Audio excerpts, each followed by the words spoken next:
Un successo crescente, aumentano esponenzialmente le fattorie didattiche del Veneto che la seconda domenica di ottobre aprono le loro porte per accogliere bambini e genitori. 168 aziende agricole per un unico grande evento, la giornata aperta delle fattorie didattiche, giunta alla 16ª edizione, manifestazione promossa dalla Regione Veneto in collaborazione con le organizzazioni professionali del settore agricolo. Una giornata diversa, dalla quale si torna a casa con molte conoscenze, fornite però in maniera giocosa e divertente da dei professionisti del mestiere. Un successo di numeri che così spiega l'assessore al turismo del Veneto Federico Caner, anche lui la scoperta di una delle primissime fattorie didattiche del Veneto, la Storione del Sile a Quinto di Treviso. Significa che è una manifestazione di successo, che è cresciuta, che è stata capita nel territorio. In particolare qui oggi ci troviamo in una fattoria storica, una delle prime che è partita nel 2003, che è caratterizzata per essere anche una delle poche che fa acquacultura. Tra l'altro qui c'è molto lavoro dietro, perché chi aderisce al progetto ha dietro ore di formazione, ma soprattutto la passione per questo mondo, la volontà di trasmetterla ai più piccoli. Sì, sono persone che non solo pensano al proprio lavoro, ma innanzitutto si sono formate, quindi si sono dedicate anche un po' agli altri e a loro stessi.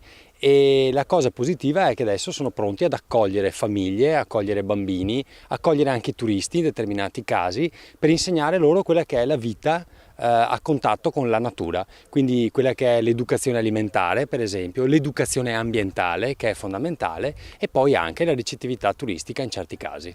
E poi ci sono dei legami forti con il mondo della scuola, no? Questo è un percorso, perché noi vediamo questa giornata, la giornata aperta, però poi il lavoro va avanti tutto l'anno con il coinvolgimento delle scuole, quindi degli insegnanti. Sì, questo è un lavoro importante che fa anche la nostra direzione a livello regionale, di contatto sempre con le scuole, con gli insegnanti, e quindi fare quella che è un'educazione didattica sul territorio.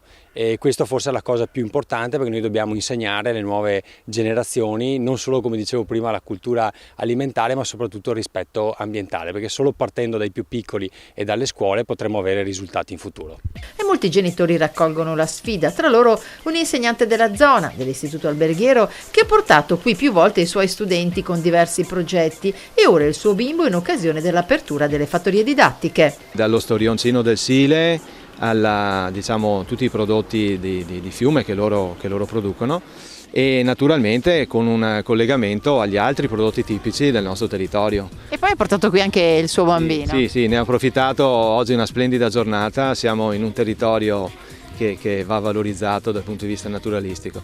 Ormai abbiamo poche risorse nella nostra zona, qui a Quinto questa oasi e questo mondo meraviglioso naturale che abbiamo va valorizzato.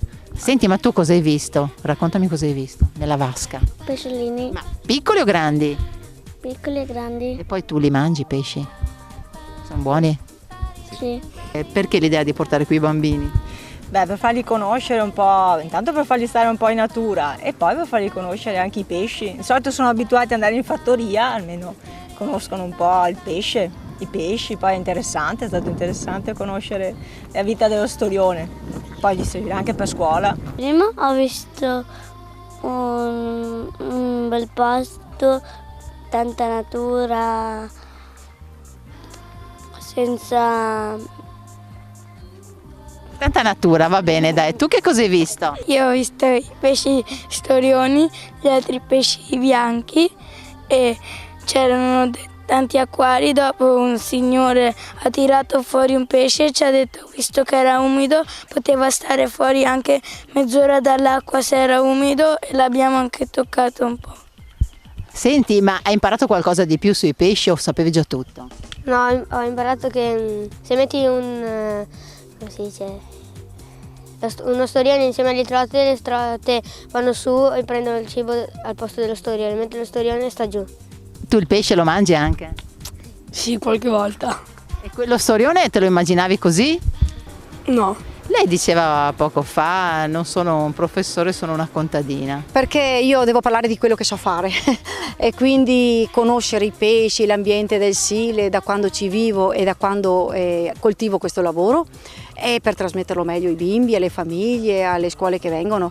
In fondo quello vogliono sentire da me, il contatto, le mie conoscenze e come sviluppo questa attività. Si sorprendono di cosa di solito i bambini? Si sorprendono innanzitutto della vastità, dopo di poter io con i pesci un po' parlarci, perché mi vedono che è un po' un collegamento, no? C'è un contatto tra di noi, e questo non lo capiscono perché appunto pensano i pesci non parlano, ma tu di loro sai capire, interpretare se hanno fame, se stanno bene, se sono cresciuti bene, e quello per loro è una meraviglia, insomma.